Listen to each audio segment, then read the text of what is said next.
Hello दोस्तों, आपका स्वागत है पुनः मेरी क्लास में। आज से हम पढ़ेंगे दोस्तों कोस्टल प्लेन्स के बारे में पढ़ेंगे। और यह class 9th, class 10th, class 11th and class 12th हमको यह इन सभी क्लासेस में दोस्तों कोस्टल प्लेन्स के बारे में जियोग्राफी में पढ़ने के लिए मिलता है दोस्तों। तो आज हमारी नया लेक्चर शुरू होगा कोस्टल प्लेन से दोस्तों। ठीक, तो जैसे कि सबसे पहले इंडिया एक क्या है, पेनिनसुला है। इंडिया एक पेनिनसुला कहने का क्या मतलब है, क्योंकि इंडिया 3 साइड से क्या है, पानी से घिरा हुआ है। तो अगर मैं इसका एक बाउंड्री भी बना दूं तो इस तरीके से जो पूरा का पूरा एक इंडिया का पेनिनसुला पार्ट है, पेनिनसुला जिसको हिंदी में कहा जाता है प्रायद्वीपीय। प्रायद्वीपीय यानी कि जो 3 तरफ से क्या है, समुद्र से क्या है, घिरा हुआ। अरेबियन सी इसके कहाँ पर है, वेस्ट में है, राइट। इसके साउथ में जाओगे तो हमें इंडियन ओशन देखने के लिए मिलेगा, और इसके ईस्ट में जाओगे तो हमें वहाँ पर बे ऑफ बंगाल देखने के लिए मिलेगा। तो 3 तरफ से क्या है, पानी से घिरे होने के कारण जो ये साउदर्न पार्ट है दोस्तों, साउदर्न पार्ट है, इसी को ही क्या कहा जाता है, पेनिनसुला कहा जाता है। ठीक है दोस्तों। अब जब हम इंडिया कि कोस्टल ज्योग्राफी की बात करते हैं दोस्तों, तो एक इम्पोर्टेंट फीचर है जिसका नाम है कोस्टल प्लेन्स। कोस्टल प्लेन्स, तो कोस्टल प्लेन्स ये कहाँ पर लाई करते हैं दोस्तों, सबसे बड़ी बात तो ये लाई करते हैं हमारे lies between Ghats and seas. ये ज़्यादा इम्पोर्टेंट है कि घाट और सीज, घाट कौन से वाले घाट, हमें मालूम है कि एक तरफ क्या होता है हमारा वेस्टर्न घाट, राइट, वेस्टर्न घाट, और एक तरफ हमारा क्या है, ईस्टर्न घाट, ओके राइट। तो वेस्टर्न घाट और अरेबियन सी के बीच में हमें वेस्टर्न कोस्ट देखने के लिए मिलेगा। इसी तरीके से ईस्टर्न घाट और बे ऑफ बंगाल के बीच में हमें ईस्टर्न कोस्ट देखने के लिए मिलेगा। एक डायग्राम से मैं आपको समझाने की कोशिश करता हूँ। ये है डायग्राम। इस डायग्राम में देखिए दोस्तों, जहाँ मेरा ये मार्किंग कर रहा हूँ मैं, ये दोस्तों ये है वेस्टर्न कोस्ट, और इसमें देखिए ये ब्राउन कलर के जो माउंटेन से उठे हुए हैं, ये वेस्टर्न घाट है दोस्तों, वेस्टर्न घाट। और इधर की साइड पूरा का पूरा क्या है, यहाँ अरेबियन सी है, अरेबियन सी। तो अरेबियन सी और कहीं ना कहीं क्या है, वेस्टर्न घाट के बीच में क्या है, वेस्टर्न कोस्ट लाई कर रहा है, राइट। दूसरी तरफ ईस्टर्न कोस्ट देखा जाए तो ईस्टर्न कोस्ट जहाँ पर मेरी पेन के द्वारा मार्किंग की जा रही दोस्तों, वो ईस्टर्न कोस्ट है दोस्तों। तो ये किस के बीच में, ये ईस्टर्न घाट ये ब्राउनिश कलर की जो माउंटेन रेंज हमें दिखाई दे रही है, और इधर की तरफ क्या है दोस्तों, बे ऑफ बंगाल। तो इस तरीके से हमें ये पता चला कि जो वेस्टर्न घाट और हमारा अरेबियन सी के बीच में वेस्टर्न कोस्ट लाई करता है, और इसी तरीके से बे ऑफ बंगाल और ईस्टर्न घाट के बीच में हमारा ईस्टर्न कोस्ट लाई करता है दोस्तों। ठीक है, तो इतना क्लियर हुआ। अब touches 9 states and 4 union territories. यहाँ पर जो हमारा वेस्टर्न कोस्ट है दोस्तों, वेस्टर्न कोस्ट यह 9 स्टेट में फैला हुआ है, और साथ में 4 यूनियन टेरिटरीज भी क्या है, इसी का ही क्या है, एक पार्ट है दोस्तों। ठीक है, तो मैं इसको एक समझाने की कोशिश करता हूँ। जैसे कि हमें पता चल चुका है कि जो वेस्टर्न कोस्ट है दोस्तों, ये गुजरात, महाराष्ट्र, गोवा, कर्नाटका और केरला इस तरीके से फैला हुआ है। पहला स्टेट गुजरात है, अगर हम नॉर्थ से चलें, दूसरा महाराष्ट्र है, तीसरा गोवा है, चौथा कर्नाटका है, 5वां केरला है, राइट। अब हम ईस्टर्न की तरफ आते हैं, ईस्ट साइड में आते हैं, तो हम इधर भी तो पूरा का पूरा क्या ईस्टर्न कोस्ट है, इधर की पूरा का पूरा ईस्टर्न कोस्ट है। ठीक, इसमें तमिलनाडु, आंध्र प्रदेश, उड़ीसा और वेस्ट बंगाल। तो टोटल 9 स्टेट हैं दोस्तों। टोटल कितने स्टेट हैं, 9 स्टेट हैं, ओके, जो कि क्या है, जहाँ पर एक कोस्टल प्लेन लाई करता है दोस्तों, कोस्टल प्लेन लाई करता है, राइट, ओके। इसके अलावा 4 यूनियन टेरिटरीज कहाँ पर है। एक तो है अंडमान एंड निकोबार आइसलैंड्स, दूसरा है लक्षद्वीप आइसलैंड्स, तीसरा है पुडुचेरी यूनियन टेरिटरीज, ओके, और लास्ट यूनियन टेरिटरीज है दोस्तों दादर नगर हवेली दमन दीव, यहाँ पर। तो इस तरीके से ये 4 यूनियन टेरिटरीज दोस्तों, जिनकी बाउंड्री जो है एज ए कोस्टल प्लेन की तरह काम करती है दोस्तों। तो हमारे पास total 9 state plus 4 union territories, okay. तो इस तरीके से इन सभी की बाउंड्री क्या है, पानी को क्या करती है, टच करती है, जो कि एक कोस्टल प्लेन्स का निर्माण करती है दोस्तों। अब आता है लेंथ। तो टोटल कोस्टल प्लेन्स की लेंथ कितनी है दोस्तों, तो टोटल जो कोस्टल लेंथ है वह है 7516.6 किलोमीटर, 7516.6 किलोमीटर, 7516.6 किलोमीटर। इसमें साथ में 4 यूनियन टेरिटरीज जो कि मैंने बताई, Andaman and Nicobar islands, Lakshadweep islands, Puducherry union territories, और साथ में क्या, दमन दीव एंड दादर नगर हवेली। तो इन चारों की बाउंड्री भी क्या है, इसी में ही शामिल है। तो टोटल कितना हो गया, 7516.6 किलोमीटर। ये जो कोस्टल लेंथ है जो कि क्या कर रही है, समुद्र से, पानी से टच कर रही है, ठीक है ना। ओके, अब हम आगे बढ़ते हैं दोस्तों।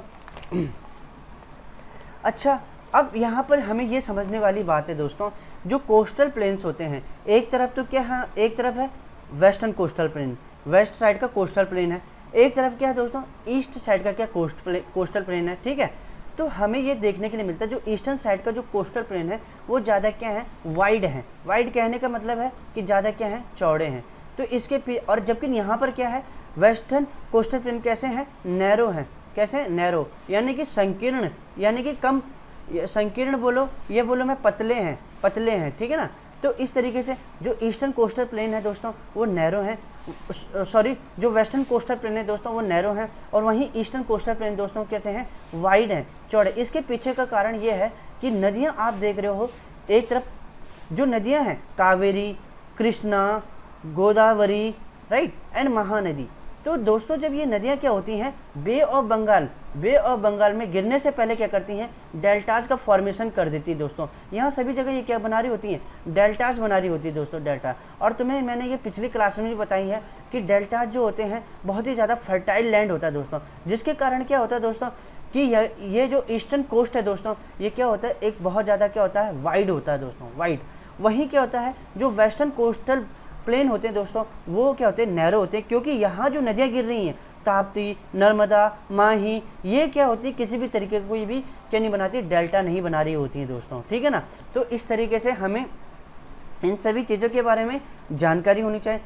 इसके अलावा हमें ये पता होना चाहिए कि पोर्ट्स जो इम्पोर्टेंट पोर्ट्स हैं दोस्तों, ठीक है, वो उनकी हमें सबसे ज़्यादा जो पोर्ट्स हमें देखने के लिए मिलते हैं वो हमें वेस्टर्न कोस्टल प्लेन की तरफ हमें देखने के लिए मिलते हैं, और वहीं ईस्टर्न कोस्टल प्लेन में पोर्ट हैं, लेकिन उनकी जो नंबर है, उनका जो नंबर है then compare to western coastal plain के, वो कम है, ठीक है। तो वेस्टर्न कोस्टल प्लेन में क्या है, बहुत ज़्यादा क्या है, पोर्ट्स हमें देखने के लिए मिलते हैं। इसकी बाद में एक क्लास आएगी, मैं वहाँ पर आपको ये चीज़ समझा रहा हूँगा, ठीक है, ओके, राइट।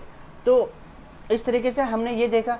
अब आता है दोस्तों मैरीटाइम ज्योग्राफी में दोस्तों एक इम्पोर्टेंट कॉन्सेप्ट है जिसका नाम है क्या, बेस लाइन, जिसका नाम होता है बेस लाइन, बेस लाइन।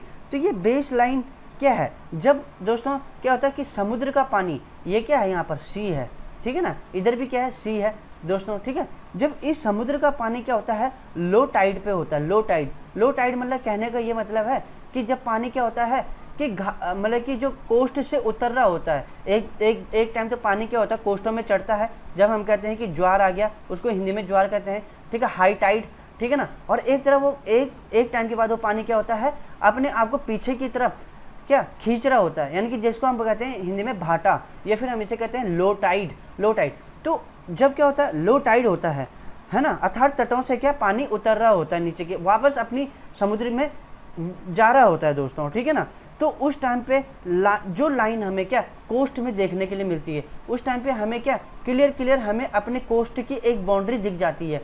जब ये पानी वापस क्या लो टाइड के टाइम पे जब ये पानी वापस लौट रहा होता है, तो हमें अपनी जो तटों की जो बाउंड्री है ना, वो एक पूरी की पूरी एक क्लियर दिखाई देती है कि हमारी तटों की बाउंड्री कहाँ तक है। तो उसी को ही हम क्या कहते हैं दोस्तों, बेस लाइन कहा जाता है, उसी को ही बेस लाइन हम कहते हैं। और इसी बेस लाइन को हम एज ए स्टैंडर्ड मान करके हम क्या करते हैं, तीन चीज़ों की कैलकुलेशन करते हैं। एक है टेरिटोरियल सी, दूसरा है कॉन्टिग्यूअस जोन, और तीसरा है स्पेशल इकोनॉमी जोन। तो अब मैं इन चीज़ों के बारे में समझाने वाला हूँ, ठीक है। सबसे पहले आता है टेरिटोरियल सी। तो जो बेस लाइन के बारे में तो हमने बता दिया, ठीक है ना। तो बेस लाइन से क्या 0 to 12 नॉटिकल माइल, 0 to 12 कितना बोला, 0 to 12 जो नॉटिकल माइल है दोस्तों, यहाँ तक हमारे टेरिटोरियल सी होता है। और टेरिटोरियल सी में हमारे पास उसमें हमारे कुछ राइट्स हैं, कुछ अधिकार हैं, और वो राइट्स क्या है, यहाँ पर हमारे पास क्या है, फुल सोवरेनिटी है दोस्तों, फुल सोवरेनिटी।